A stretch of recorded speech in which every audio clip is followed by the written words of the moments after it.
Graça e paz, tudo bem? Hoje nós vamos falar sobre as evidências da ressurreição de Cristo. Um assunto extremamente importante que é desprezado pelo mundo secular e também ignorado por muitos cristãos, que hoje preferem uma mensagem mais atual, que traga uma resposta mais para os problemas financeiros dessa vida. Então, vamos aí tratar um pouquinho sobre esse assunto extremamente importante que faz parte, da verdade central da fé cristã e que ao longo da tradição do cristianismo sempre, foi preservado pela verdadeira igreja. Vamos juntos aprendermos sobre esse conteúdo. No capítulo 15 de 1 Coríntios, Paulo vai discorrer todo o texto falando sobre a ressurreição. Ele vai trazer vários aspectos. Eu os encorajo a fazer uma leitura, uma meditação desse texto. Porém, para darmos aqui start, a esse conteúdo, eu vou aqui fazer alguns recortes que são interessantes para nós podermos tratar mais sobre a ressurreição. Aqui no texto, 1 Coríntios 15, 3 a 4, diz assim, porque primeiramente vos entreguei o que também recebi, que Cristo morreu por nossos pecados, segundo as Escrituras, e que foi sepultado e que ressuscitou ao terceiro dia, segundo as Escrituras. Então aqui Paulo está falando sobre a sua mensagem, o seu evangelho. Ele, nos textos anteriores, ele fala assim, que vocês devem se lembrar desse evangelho, entendendo que esse era o evangelho correto e que eles não deveriam ouvir algumas coisas que eram contrárias, que estavam sendo já ventiladas naquela época, que vinham na contramão dessa verdade que Paulo trazia. E qual era essa verdade que Paulo trazia? Aqui no texto, Paulo retrata, que a verdade era a crucificação de Cristo e a ressurreição de Cristo. E é interessante que nesses dois acontecimentos, Paulo destaca, segundo as Escrituras, provando que isso não era uma ideia de Paulo ou uma teologia ou teoria criada por ele, mas sim algo que tinha raiz nas Escrituras Sagradas, sendo, portanto, inquestionável. Nessa imagem, aqui nós temos dois pilares. Podemos dizer que esses pilares simbolizam a fé cristã, o cristianismo.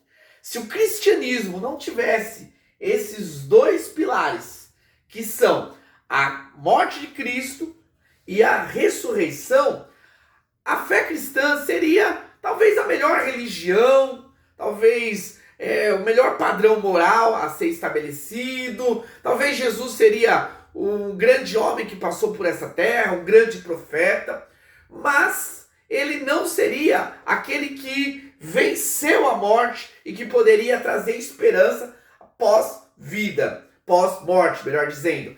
Mas não, com esses dois pilares, a morte e a ressurreição de Cristo, a fé cristã, o cristianismo, é diferente de qualquer movimento, de qualquer religião, de qualquer filosofia, de qualquer ciência, de qualquer coisa que possa surgir nesse mundo, porque através da mensagem do Evangelho, a mensagem da fé cristã, o ser humano ele pode vencer a morte, ele pode ter a certeza, a convicção de que ao fechar os olhos aqui nessa vida, ele vai abrir na eternidade. A fé cristã, fundamentado nesses dois pilares, morte e ressurreição de Cristo, é uma verdade que transcende a vida temporal, que vai além de uma vida passageira, mas que atinge a eternidade.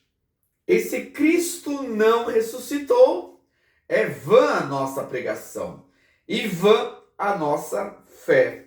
É interessante, que Paulo ele insiste em afirmar a ressurreição de Cristo. Por quê? Porque sem a ressurreição de Cristo, seria vã a fé em Cristo. E hoje a gente percebe que muitos que se dizem cristãos não dão mais valor à ressurreição de Cristo. Não enfatizam mais isso. Parece que hoje, para os gurus da fé, A mensagem de Jesus, ela é importante porque ela traz padrões morais, né? Ela traz conselhos práticos para uma vida aqui nessa terra, para uma vida de prosperidade, seja ela financeira, seja ela até de ordem emocional, mas simplesmente para o nosso dia a dia hoje. Não, a mensagem do Evangelho, ela se torna realmente válida porque ela está fundamentada na ressurreição de Cristo. Tirar a ressurreição de Cristo da mensagem do Evangelho, nós tiramos a verdade dessa mensagem, que é uma mensagem que transcende essa vida temporal. Se a nossa esperança em Cristo se limita apenas a esta vida, somos os mais infelizes de todos os homens. Esse texto, ele confronta, né, aquilo que é ventilado hoje nos nossos dias. Eu vejo, né, que nas últimas décadas surgiu um movimento chamado Teologia da Prosperidade, que no passado já foi muito questionado, criticado. Eu mesmo fiz parte daqueles que criticaram no passado, porque entendia que essa mensagem era uma mensagem distorcida. E hoje, estamos século 21, 2026, e a gente vê claramente os prejuízos que essa falsa mensagem, que essa teologia da prosperidade trouxe como destruição na vida de muitas pessoas. Hoje as pessoas elas estão lotando igrejas, estão vivendo uma religiosidade, estão professando a sua fé, porque elas querem o melhor hoje. Elas estão buscando uma prosperidade financeira, estão procurando realizações para essa vida, estão procurando conforto, estão procurando uma vida de facilidade. E quando elas não conseguem, elas ficam frustradas com Jesus, ficam frustradas com a palavra. Elas não têm compromisso com a verdade, mas elas têm compromisso com os seus interesses pessoais. E aí a gente vê esses coaches da fé, esses homens que estão aí vendendo um falso evangelho, prometendo uma vida de prosperidade, de conforto, de benesses, somente para essa nossa realidade hoje. Mas isso é um falso evangelho. Se nós realmente nos fundamentarmos naquilo que é a verdade, pode ter certeza que muitos espaços estariam vazios, muitos pastores não teriam grandes arrecadações de dízimos e ofertas, porque as suas igrejas estariam vazias se eles pregassem verdadeiramente a verdade. Mas a verdade não muda, a verdade é essa. Jesus, ele não promete uma prosperidade financeira, Jesus não promete uma vida de facilidade, pelo contrário, Jesus promete perseguições, Jesus promete aflições, Jesus promete que seríamos levados e presos por pregar a sua palavra, Jesus promete que nós iríamos morrer para esta vida, para ganharmos a eternidade. Então o que Jesus promete não é uma vida de facilidade, mas sim uma vida de renúncia. Jesus ele enfatiza que se nós não sofremos nessa vida, se nós não sofremos por amor ao Evangelho, se nós não perdermos essa vida, nós não vamos ganhar. Então, a verdadeira conversão, ela consiste no morrer para este mundo, morrer para essa vida, para viver uma vida que transcende um século ou um pouco mais, mas que vai por toda a eternidade. Por isso que Paulo fala aqui, se a nossa esperança em Cristo se limita a apenas essa vida, nós estamos pensando somente como vendem os coaches da teologia da prosperidade, essa vida na sua máxima intensidade. Se nós pensarmos somente nisso, nós seríamos infelizes, mas Deus nos garante uma eternidade. Devemos semear para a eternidade. Esta é a graça do Evangelho, é entender que eu não vou juntar tesouros para esta vida aqui na terra, porque se o tesouro na terra vai ser roubado pelo ladrão, vai ser vai virar ferrugem, vai ser comido pelas traças. mas eu devo sim juntar tesouros no céu, na eternidade. Agora, vamos tratar aqui de pensar algumas questões que trazem implicações em relação à ressurreição e a dificuldade hoje de nós pregarmos sobre essa verdade, sobre esse pilar da fé. A ressurreição pode ser provada pela ciência? Sim, ela pode ser provada pela ciência. Mas o cientificismo, essa ciência materialista, essa ciência que ela já tem um viés ideológico, político, ela não vai reconhecer a obra de Cristo, a ressurreição de Cristo. Então essa ciência, ela se tornou o Deus desse século, se tornou a autoridade infalível. E hoje, a gente vê que o sistema educacional, ela enfatiza que a única verdade é o que está na ciência. Então hoje, muitos filhos de crente, estão incrédulos. Por quê? Eles mal participam de um estudo bíblico, uma escola dominical em suas comunidades, mas a semana toda, essas crianças, jovens, adolescentes, estão sendo municiados, com essas ideias de que a ciência só é a autoridade para falar aquilo que é verdade, que a verdade é a única que está na ciência. Estou falando aqui como educador, trabalhei 10 anos no estado, também trabalhei em escola particular, então eu conheço e pesquiso sobre essa área, vivencio essa realidade, e isso é um fato. Hoje nós temos uma educação ateísta, materialista, marxista, que quer tirar tudo aquilo que está relacionado à fé. Por isso que nós temos aí um desafio ao pregar essa verdade, porque nós vamos encontrar uma sociedade que está com a mente cauterizada no cientificismo, uma falsa ideia de que a ciência é a única autoridade para determinar aquilo que é a verdade e aquilo que não é a verdade. O racionalismo compreende a doutrina da ressurreição. O racionalismo é uma vertente filosófica que defendia de que somente a razão pode levar ao conhecimento. Nesse caso, aquilo que é explicado pela razão, compreendido por ela, é uma verdade. Aquilo que a razão não consegue compreender, entender, não pode ser considerado como uma verdade. Nenhuma fonte fora da razão pode ser uma fonte fidedigna de conhecimento. E esse mal que veio, e se desenvolveu no iluminismo, trouxe, um desafio à fé cristã. A própria teologia foi infectada por essa mentira. Surge aí a teologia liberal, que quer defender que somente aquilo que pode ser explicado racionalmente é a palavra de Deus.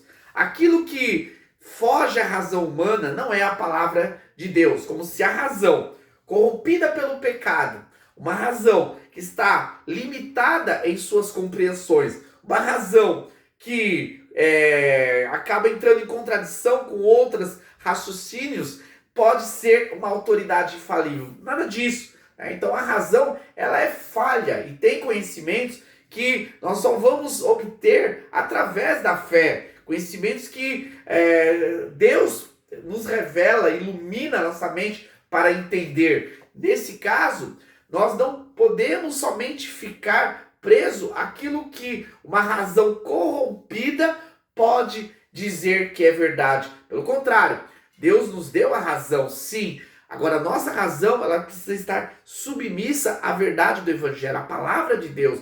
Deus trabalha através da nossa razão para entendermos essa verdade. Isso é uma obra divina. Jesus mesmo nos ensina a pensarmos, a questionarmos. Ele fazia os discípulos raciocinarem quando ele estava trazendo seus ensinamentos. Por isso que ele utiliza de várias parábolas para ensinar princípios do reino. Nesse caso, entender acerca da ressurreição é algo que pode ser sim compreendido pela razão humana. Entretanto, Jesus diz: mais bem-aventurado aqueles que não viram e creram. A fé, que é uma graça de Deus dada aos seus filhos para entender verdades que vai além da razão humana. E uma última reflexão aqui é como tratar sobre a ressurreição de Cristo em um mundo secularizado. É uma realidade que hoje nós precisamos enfrentar. Hoje nós temos uma sociedade marxista, uma sociedade ateísta em vários aspectos. Temos uma sociedade que é cética às questões espirituais e sobrenaturais. Isso é uma realidade que tem sido alimentado pelas mídias sociais, assim como também pela educação, sistemas, seja ele público ou privado. Por isso, nós precisamos estar preparados para argumentar acerca desse assunto, ok? Então eu vou trabalhar aqui com vocês alguns argumentos que nós podemos utilizar. Faço também uma indicação aí a um grande apologista que nós temos ainda vivo nessa geração, que é o William Lane Craig, que ele é considerado o teólogo, o terror dos ateus. Ele é doutor em teologia, doutor em filosofia, ele debate com muitos cientistas ateus, físicos, e ele prova a existência de Deus. E também em um dos seus debates ele trabalha sobre a questão da ressurreição de Cristo, Então ele usa vários argumentos provando a ressurreição de Cristo. Ainda nessa mesma temática, eu indico para vocês o filme, Em Defesa de Cristo, que é um filme baseado num fato real, na vida de uma pessoa que era cética, um jornalista, e que ele vai tentar pesquisar sobre a ressurreição de Cristo, se isso realmente aconteceu ou não. Eu não vou trazer aqui o spoiler do vídeo, Prefiro deixar a indicação para vocês assistirem. Isso vai ajudar vocês a entenderem melhor, se municiarem mais, para estar preparados para trazermos a mensagem verdadeira, a mensagem que não muda, que é a morte e ressurreição de Cristo, mesmo para esse mundo secular. Primeiro argumento que nós podemos destacar aqui é que Jesus realmente foi reconhecido como morto, mediante a crucificação. Uma teoria que foi criada, que Jesus ele teve um desmaio, e que ele não veio a morrer. Por isso que depois ele é visto pelos seus discípulos, suas testemunhas, porque ele acorda naquele desmaio. Isso é algo inconcebível, até porque os responsáveis para para concluírem que Jesus estava morto eram especialistas nesse trabalho, que eram soldados ali. Então eles sabiam que ao tirar o corpo ali, realmente ali da cruz, eles deveriam estar realmente mortos, ali era só o cadáver, porque se eles errassem nesse serviço, eles seriam, na verdade, mortos no lugar do preso, do condenado. Então, quem ia à cruz, realmente ele ia para ser executado. Não havia a possibilidade dele ser tirado ali ainda com vida. Então, por isso que a gente tem aqui uma verdade que podemos aí usar como argumento. Jesus morreu. É importante enfatizar esse fato. Até o registro ali de que o soldado, ele finca a espada, aqui ao lado de Jesus ali, para comprovar a sua morte, E o próprio texto sagrado que relata, que Jesus ele veio a morrer. Então, isso foi algo visível, claro, e testemunhado por muitas pessoas. O segundo argumento é que a tumba foi reconhecida como vazia, mesmo não sendo do interesse das pessoas daquela época, de dizer isso, mas era algo que não tinha como esconder, não tinham como provar ali os vestígios do corpo de Jesus, porque não foi encontrado, a tumba estava vazia. Então isso foi um fato que eles tiveram que saber lidar com isso.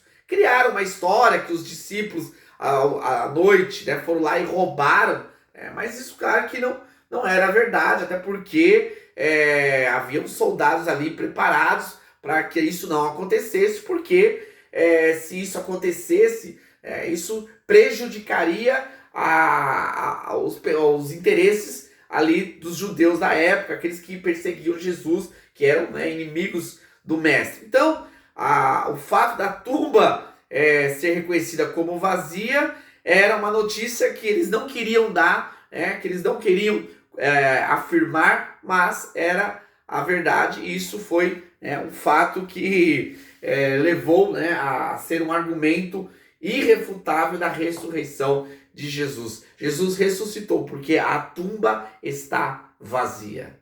Além, né, de a tumba estar vazia, também Jesus foi visto por várias testemunhas, e não foram poucas. É interessante destacar aqui que as primeiras aparições de Jesus a primeira aparição, melhor dizendo, foi para mulheres, né? Mulheres que foram lá visitar o túmulo de Jesus, e elas viram pela primeira vez Jesus ressuscitado. E elas, né, vão e contam, né, aos apóstolos. É importante destacar que naquela época o testemunho das mulheres não tinha valor, não tinha importância. E se foi utilizado, né, na história o retrato, né, das mulheres como as primeiras testemunhas, mesmo não sendo a melhor história a ser contada, ela foi contada porque era verdade. Então eles utilizaram, né, do testemunho das mulheres. Se fosse algo para ser inventado, eles poderiam ter inventado que Jesus apareceu para os apóstolos ou para algum outro discípulo, né? Mas não, eles falaram que Jesus, né, foi visto primeiro pelas mulheres porque aquilo havia acontecido, né? E também depois das mulheres, Jesus vai aparecer para os apóstolos, vai aparecer para os 2 discípulos a caminho de Emaús, vai aparecer, né, ainda no final ali para 500 pessoas. Então, vários testemunhos retratam isso, e no próprio texto que Paulo escreve fala que ele também viu Jesus, isso já depois da ascensão do mestre. Então é algo inquestionável, muitas testemunhas que perderam as suas vidas, mas testemunharam dessa verdade. Alguns argumentam que Jesus só apareceu para discípulos, para aqueles que faziam parte do movimento. Claro, Jesus apareceu para eles porque eles iriam continuar a sua missão de propagar essa verdade, serem testemunhas deles. Por isso que ele tinha que aparecer para as testemunhas e não para aqueles que não criam, aqueles que haviam ignorado a sua palavra. Porém, mesmo que a ressurreição, né, de Jesus foi testemunhada pelos seus seguidores, nós vamos ver também por fontes independentes, pessoas que não eram cristãos, que não tinham vínculo, não tinham interesse com esse movimento, que também retrataram, né, relataram sobre a ressurreição de Jesus. Nós temos aqui Flávio Joséfo, no ano 93 depois de Cristo. Flávio Joséfo era um historiador judeu, que não tinha vínculo com o cristianismo, né? Os judeus eram contra o movimento dos nazarenos, o movimento dos seguidores de Jesus, e Flávio Joséfo fazia parte daqueles que, né, não aderiram a esse movimento. Então, para Flávio Joséfo, não era interessante ele retratar, né, a tumba vazia. Entretanto, como ele tinha compromisso com, né, o seu ofício, ele era historiador, ele retrata sobre isso. Nós temos também Plínio Jovem, 112 depois de Cristo, que vai destacar esse fato, né? Ele era romano, né? Romano era, né, perseguidor dos judeus, era perseguidor dos cristãos, era contra, né, esse movimento. Então também não tinha interesse, não era uma boa notícia que ele estava trazendo, porém era a notícia verdadeira.